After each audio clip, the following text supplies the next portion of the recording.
नमस्ते।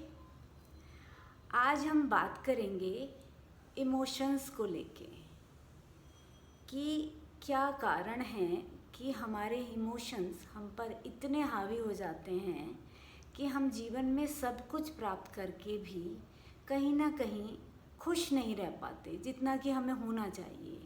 शारीरिक प्रबंधन हम कर लेते हैं, आसन कर लेते हैं, प्राणायाम कर लेते हैं, पर कहीं ना कहीं मानसिक रूप से मन में एक क्षोभ रहता है, थोड़ा दुख रहता है। क्या कारण है, क्यों इतना ओवर थिंकिंग करते हैं? तो सबसे पहले जानते हैं इमोशंस क्या होते हैं। कोई भी व्यक्ति ऐसा नहीं है जिसके अंदर संवेग नहीं है। खुशी, दुख, भय, एंजाइटी, कुछ ना कुछ चलता ही रहता है। कैसे इन सब चीज़ों पे कंट्रोल पा सकते हैं? कैसे मन का अनुशासन बहुत टफ है। शारीरिक अनुशासन आसान है, लेकिन मन का अनुशासन, उसको कंट्रोल करना बहुत टफ है। एक परिपक्व व्यक्ति वही होता है जो अपने मन को कंट्रोल कर लेता है।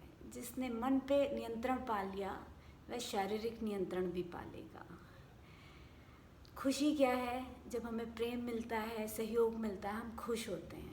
लेकिन जब उसका अभाव होता है तो वही खुशी दुख में कन्वर्ट हो जाती है। क्यों दुखी हो रहे हैं?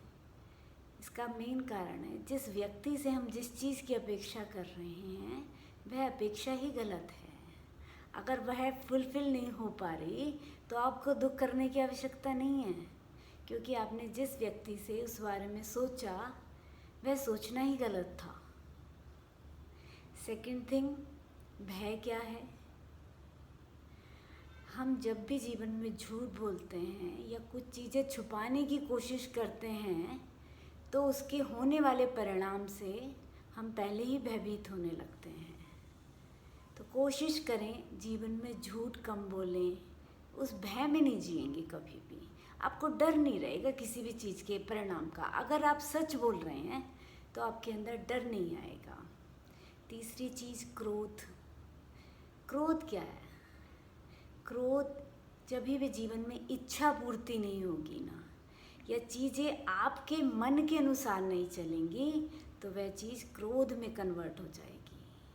आपको तभी क्रोध आएगा जब चीज़ें आपके अनुसार नहीं चलती हैं, या कोई भी व्यक्ति आपकी बात नहीं सुनता है या आपकी बातों को नहीं मानता है। लेकिन हमें यह समझना पड़ेगा कि जीवन में जितने मनुष्य हैं सभी की प्रवृत्ति अलग अलग है। सब हमारे अनुसार नहीं चल सकते। हर किसी का मस्तिष्क डिफरेंट है, सोच अलग है, भाव अलग हैं। सारे रंग अगर एक ही रंग के हो जाते तो दुनिया एक ही रंग की बनती। अलग अलग इतने सारे रंग नहीं होते। वैसे ही मनुष्य की प्रवृत्ति भी अलग है। हमें इस चीज़ को समझना पड़ेगा कि हर व्यक्ति मेरी तरह नहीं सोच सकता। उसके सोचने की चीज़ें अलग अलग होंगी। दूसरी चीज़ क्या है? किस चीज़ से सबसे अधिक परेशान है? संतोष। संतोष की बहुत अधिक कमी है हमारे जीवन में।